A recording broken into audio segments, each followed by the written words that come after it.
अस्सलाम वालेकुम दोस्तों, वेलकम है आप सबको मेरी पॉडकास्ट ट्रेडिंग के कारोबार में।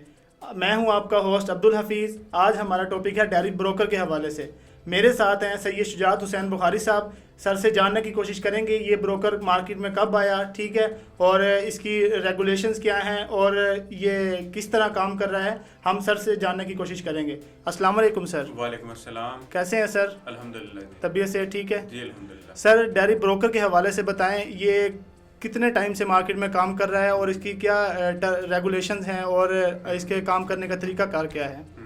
देखिए, सबसे पहले तो मैं आपको ये कंफर्म कर दूं कि ये पॉडकास्ट स्पॉन्सर्ड नहीं है। मुझे आपने ब्रोकर से पैसे तो लेके नहीं दिए। जी जी बिल्कुल। ठीक है। दूसरी चीज़ ये है कि क्योंकि आपने बोला कि सवाल बहुत ज़्यादा है, कम्युनिटी बहुत ज़्यादा है, तो इस ब्रोकर से रिलेटेड पॉडकास्ट कर दें कि कब सा बन रहा है और इन्फॉर्मेशन दे दें। तो उसको मद्देनज़र रखते हुए मैं इन्फॉर्मेशन दूंगा। मैं रिकमेंड नहीं कर रहा, मैं ये नहीं कह रहा कि आप जाएं अपनी अमाउंट और अभी इन्वेस्ट कर दें। ब्रोकर कब से चल रहा है? आई थिंक 25 या 26 ईयर्स हो चुके हैं ब्रोकर को चलते हुए, जो कि एक बहुत बड़ा अरसा है। मेरे ख्याल में 26 ईयर्स ब्रोकरेज की फील्ड में इतनी बड़ी पुरानी कंपनी होना ही बहुत बड़ा एक अरसा है। अगर हम इसकी हिस्ट्री की बात करें तो पहले इसका नाम जो था ना डेरिव का, ये binary.com था। 2019 या 2020 में ये डेरिव के ऊपर रीब्रांड हुआ, क्योंकि बाइनरी वर्ड एक कॉमन वर्ड है, जैसे वाटर है, ठीक है। इसी तरीके से अगर कोई इससे रिलेटेड कोई वर्ड है, वाटर हो गया या कॉमन वर्ड्स हैं, ये ट्रेडमार्क रजिस्टर्ड नहीं हो सकता। तो इसलिए उन्होंने रीब्रांड करके इसको डेरिव रखा और इसमें फॉरेक्स और दीगर चीज़ें और आहिस्ता आहिस्ता अपग्रेड की चीज़ें। ठीक है सर, जैसा कि बुखारी एकेडमी बहुत टाइम से, काफ़ी टाइम से इस ब्रोकर के साथ काम कर रही है, तो इस ब्रोकर में एकेडमी को या किसी स्टूडेंट को, एकेडमी के स्टूडेंट को कोई इशू फेस करने को मिला है अभी तक, कोई जो ना रिजॉल्व हुआ हो? देखिए, इशू ऐसा तो कोई नहीं है जो रिजॉल्व ना हुआ हो। हाँ, ऐसा होता है, एक तो हम किसी भी अकाउंट मैनेजर को, इन्वेस्टमेंट लेने वाले को अलाउ ही नहीं करते कि हमारे साथ काम करे, ठीक है। अब ब्रोकर से रिलेटेड अगर मैं आपको बताऊं तो इशू इस तरह का कोई नहीं आया कि रिजॉल्व ना हो। मैक्सिमम या मिनिमम जो इशू आता है वह KYC का आता है। KYC का इशू क्या है कि डॉक्यूमेंट्स लोगों के पास पूरे नहीं होते, लाइक बैंक स्टेटमेंट होगी, यूटिलिटी बिल, इलेक्ट्रिसिटी, तो ये इशू आता है। लेकिन ये भी बड़ा इशू नहीं है, इसका भी हल है। क्या हल है वो मेरे से पूछेंगे तो मैं आगे तफसील में इंशाल्लाह बता दूंगा। ठीक है, जैसा कि आपने बताया सर कि ये ब्रोकर जो है काफ़ी टाइम से मार्केट में काम कर रहा है और इसकी क्या नाम है, बहुत से, आपने बताया कि पहले ये बाइनरी ट्रेडिंग पे था, उसके बाद ये डेरिव बना, मतलब कि इसे 18-20 साल हो गए हैं। तो ज़ाहिर सी बात है इस ब्रोकर के पास कोई रेगुलेशंस भी होंगी और कुछ सर्टिफिकेट्स वगैरह भी होंगे। आप मुझे बता सकते हैं कि ये किस कंट्री से और किस इदारे से रेगुलेट है? देखिए, जितनी मैंने रिसर्च की है उतना तो मैं आपको बता दूंगा। एग्जैक्ट तो जो डिटेल दे सकता है वो तो कंपनी का नुमाइंदा या कंपनी का कोई बंदा ही दे सकता है। मैंने जो डिटेल पढ़ी है, मैं लिंक भी पेज का डिस्क्रिप्शन में लगा दूंगा या आपको कह के लगवा दूंगा। वो आई थिंक मलेशिया के अंदर इनके पास रेगुलेशंस हैं। उसके अलावा ब्रिटिश वर्जिन आइलैंड्स हैं, उसके अलावा सेंट विंसेंट है, उसके अलावा तकरीबन वनताऊ है या एक दो मालिक और हैं जो कि मेरे जहन में भी नहीं आ रहे। सेंट विंसेंट आई थिंक मैं मेंशन कर चुका हूँ। तकरीबन 6 या 7 रेगुलेशन इस ब्रोकर के पास हैं और जितना अरसा हो गया आई थिंक मज़ीद भी होनी चाहिए थी, बट जितनी हैं, जैसे मलेशिया की है, ये एक अच्छी रेगुलेशन है।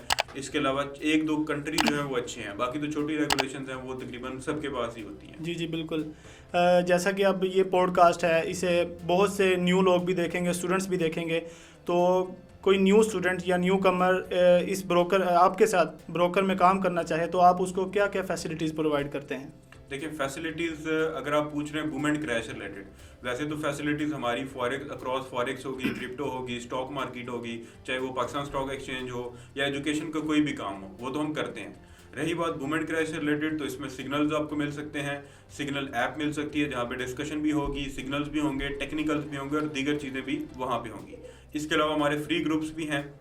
ऐप तो डेफिनेटली पेड है, फ्री ग्रुप्स भी हैं जहाँ पे आपको सिग्नल मिलते हैं, डिस्कशन मिलती है, एनालिसिस मिलते हैं, जिसमें 3 टाइप्स हैं। सिग्नल ग्रुप है, ट्रेडिंग रूम है और स्कैल्पिंग ग्रुप है। ये डिफरेंट टाइप्स हैं, बंदे के हिसाब से लोगों को उसके हिसाब से, उसकी रिक्वायरमेंट के हिसाब से ऐड किया जाता है। और इनमें होता क्या है कि सिग्नल्स आते हैं ग्रुप्स में और ट्रेडिंग एनालिसिस आते हैं। इसके अलावा आप अपने एनालिसिस शेयर कर सकते हो और लर्निंग कर सकते हो। अगर आप इनको ज्वाइन करना चाहते हो तो आप डिस्क्रिप्शन में डेफिनेटली नंबर आप ऐड कर दीजिएगा, उस पर अवाम जो है राब्ता करके, या जो भी ज्वाइन करना चाहता है राब्ता करके ज्वाइन कर लेगा। ठीक है सर, ये तो बहुत अच्छी बात है कि आप इतनी स्टूडेंट्स को फैसिलिटीज़ प्रोवाइड कर रहे हैं। जैसा कि इस ब्रोकर में काम करते हुए किसी स्टूडेंट्स को कोई इशू फेस करना पड़ जाता है, ठीक है, और आप उसकी किस तरह से हेल्प करते हैं फिर? देखें, हमारी तो कोशिश होती है कि हर पॉसिबल हेल्प करें, सिर्फ इस ब्रोकर में नहीं, जहाँ जहाँ हमारा हाथ पड़ता है, क्योंकि हम कम्युनिटी में एक तो हम किसी ब्रोकर को मैंने आपको पहले मेंशन किया पैसे लेके प्रमोट तो करते नहीं हैं, हम तो कम्युनिटी को चला रहे हैं इकट्ठा, हमारा जिधर हाथ पड़ता है हम हेल्प कर देते हैं, चाहे इंटरनेशनल हो चाहे ओवरऑल हो। तो अगर डेरिव के अंदर कोई हमारे अंडर काम कर रहा है तो डेफिनेटली उसको इशू जो आएगा KYC का आएगा, या उसके लिए कुछ एहतियाती तदाबीर हैं कि अकाउंट हैक कैसे, उससे कैसे बचना है, अकाउंट मैनेजर से कैसे बचना है।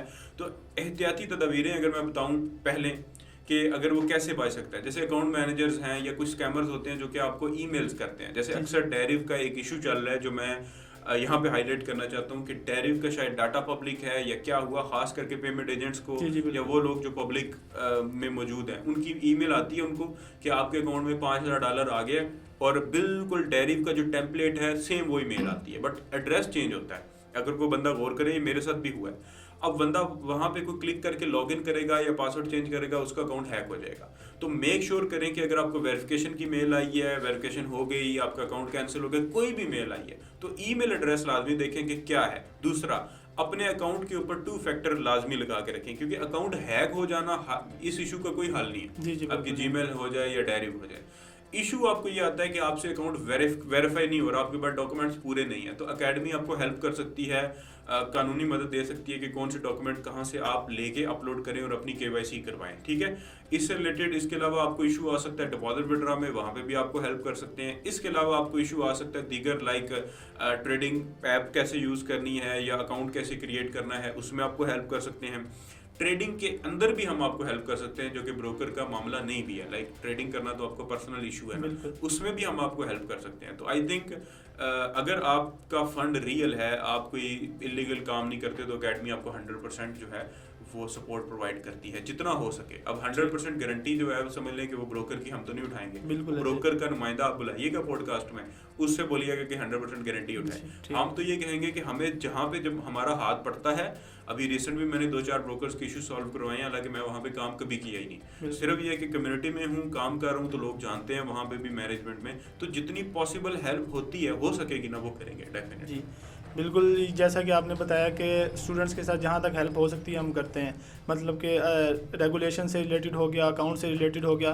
तो जैसा कि ब्रोकर है डेरिव बहुत सी कंट्रीज़ में काम कर रहा है, ठीक है, और पॉसिबल है कि इसके साथ बहुत बड़े बड़े इदारे और बड़े बड़े ब्रोकर्स भी इसके ट्रेडर्स भी काम करते होंगे इसके साथ। तो अभी तक आपकी नज़र में, आप भी माशाल्लाह से जो है काफ़ी टाइम से इसके साथ काम कर रहे हैं, तो इस एशिया में सबसे बड़ा पार्टनर कौन है इस ब्रोकर का? देखें, पार्टनर तो काफ़ी सारे होंगे, लेकिन हाईलाइट जो डाटा है वो डेफिनेटली बुखारी अकेडमी जिसके साथ भी काम करेगी वो पार्टनर ऑटोमेटिकली बन जाएगा।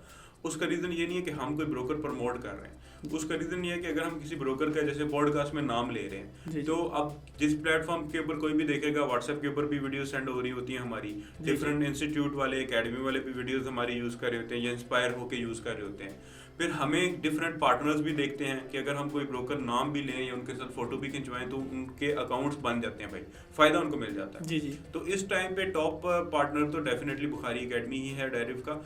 उसका रीज़न हम तो शायद इतना प्रमोट नहीं करते, लेकिन डेफिनेटली अगर हम किसी ब्रोकर के साथ समझ लें कि बैठ भी जाते हैं या नाम ले देते हैं या एफिलिएशन आप कह लो कि शो करते हैं, तो डेफिनेटली अवाम और उसके पार्टनर्स और उसको बिजनेस ऑटोमेटिकली मिलेगा, क्योंकि कम्युनिटी है। और हम सेपरेटली बंदों को ये तो नहीं कहते इन्वेस्ट करो कहीं पे भी, हम तो कहते हैं सीखो। हमारा मेन USP तो यही है कि आप बेसिक कोर्स लें और क्लासेस लें और प्रॉपर ट्रेडिंग करें, ब्रोकर आपकी मर्जी है। बाकी पार्टनर जहाँ पे भी बुखारी अकेडमी काम करेगी, नाम लेगी, तो वहाँ पे अगर बुखारी अकेडमी है ना, तो समझ लीजिए टॉप पे ही होगी, एशिया हो या ओवरऑल रीजन हो।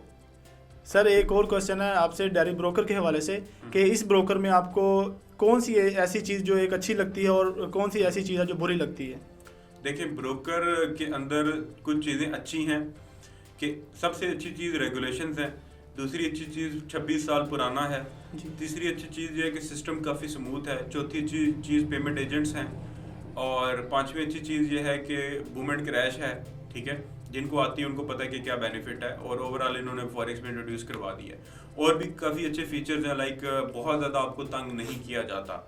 KYC में थोड़ी सी अगर मैं गलत चीज़ बोलूँ तो KYC है बहुत ज़्यादा पाकिस्तानियों के लिए सख्ती है, जो कि हमने काफ़ी कमी करवाई है कह के और अपने सोशल मीडिया के ज़रिए। और दूसरी चीज़ ये है कि सपोर्ट, लैक ऑफ सपोर्ट है, क्योंकि डेरिव ने आई थिंक कोशिश ये की है, जो मुझे लगता है, जो मेरा एक्सपीरियंस है, कि सपोर्ट की नौबत ही ना आए, मतलब सिस्टम स्मूथ चले, यानी टेक्नोलॉजी पे सिस्टम इतना शिफ्ट कर दें कि आवाम को किसी की ज़रूरत ही ना पड़े। लेकिन मुझे सबसे जो गंदी चीज़ लगती है वो सपोर्ट है। सपोर्ट इन सेंस के अब जैसे मैं यूज़र हूँ, तो मुझे छोटी छोटी चीज़ों की भी हेल्प चाहिए, मुझे एक पर्सनल अकाउंट मैनेजर चाहिए, एक सपोर्ट चाहिए जो कि मुझे हेल्प करे। डेरिव के पास ऑडियंस इतनी ज़्यादा है, नंबर ऑफ क्लाइंट्स इतना ज़्यादा है कि आई थिंक उनसे ये मैनेज नहीं हो रहा। तो मुझे उनकी सपोर्ट फॉर क्लाइंट्स, वो मतलब एक स्टूडेंट है या एक बंदा है या उनका क्लाइंट है, उसको सपोर्ट वो अच्छी प्रोवाइड करें, क्योंकि बाकी चीज़ें रेगुलेशंस पुराना भी है, सिस्टम भी काफ़ी अच्छा है, लैग शायद ही कभी किया हो, ठीक है। एक अरसा हो गया है कि कभी कोई ग्लिचेस या एरर नहीं आए, और अगर आते भी हैं तो ये लोग रिफंड करते हैं। अब मुझे जो लगता है, जो मेन जो इनकी नेगेटिव पॉइंट है वो सपोर्ट है, वो बहुत गंदी है। जितनी घटिया बोला जाए ना उतनी घटिया वो। अब आप बोलेंगे आप ये क्यों बोल रहे हैं, तो डेफिनेटली मैंने आपको बोला था, मैंने ब्रोकर से पैसे नहीं खाए, तो जो चीज़ घटिया है उसको घटिया बोलना चाहिए। अगर कोई इशू स्टूडेंट, क्योंकि टेक्नोलॉजी इन्होंने बना दी है ऐसी बनाई कि जिसमें इशू नहीं आएगा, बट टेक्नोलॉजी में इशू आ जाता है। इन केस इशू आ जाता है तो इनकी सपोर्ट वहाँ पे फिर अवेलेबल नहीं होती है एड्रेस करने के लिए, ठीक है। हाँ, छोटे मोटे इशूज जो है वो चलते रहते हैं, ये मैं कह रहा हूँ, कभी कभार टेक्निकल इशूज, जैसे डेमो अकाउंट का इशू, VPN लगा के, आपको पता है डेमो का अमूमन, क्योंकि डेमो भी अगर आप इशू काउंट करते हैं तो इशू तो सीरियस है। हाँ, अगर आप बोलेंगे ओवरऑल एक्सपीरियंस कैसा है, वो ओवरऑल ठीक है, इतने इश्यूज चलते हैं, लेकिन एक कंपनी को चाहिए कि इसको भी इम्प्रूव करे। मतलब 100% तो परफेक्ट कोई भी नहीं हो सकता, बट उनको चाहिए कि इस सेक्टर को इम्प्रूव करे, जो कि इनके लिए बेहतर है और कंपनी की प्रोग्रेस के लिए बेहतर है। अगर मैं तनकीद करूँ तो उसका मकसद ये नहीं है कि मैं ब्रोकर को स्कैम डिक्लेयर कर रहा हूँ, इसका मकसद ये है कि ये चीज़ बेहतर करें, आपके पास बड़ी कम्युनिटी है, आपकी कम्युनिटी और ग्रो होगी। तो ये मुझे नेगेटिव लगती है। पॉजिटिव चीज़ें ये हैं कि भाई इश्यूज बहुत कम आते हैं, सिस्टम बिल्कुल ऑटोमेटेड है, ज़रूरत ही नहीं पड़ती बंदे किसी। मतलब कि कोई भी स्टूडेंट से अगर काम वगैरह करता है, ठीक है, आपके अंडर, IB के अंडर या ब्रोकर से रिलेटेड डेरिव, तो कोई भी इश्यूज आते हैं तो एकेडमी रिजॉल्व करवा देती है। और जितने भी मैं आपको रोक रहा हूँ यहीं पे, बात खत्म कर देता हूँ आपकी।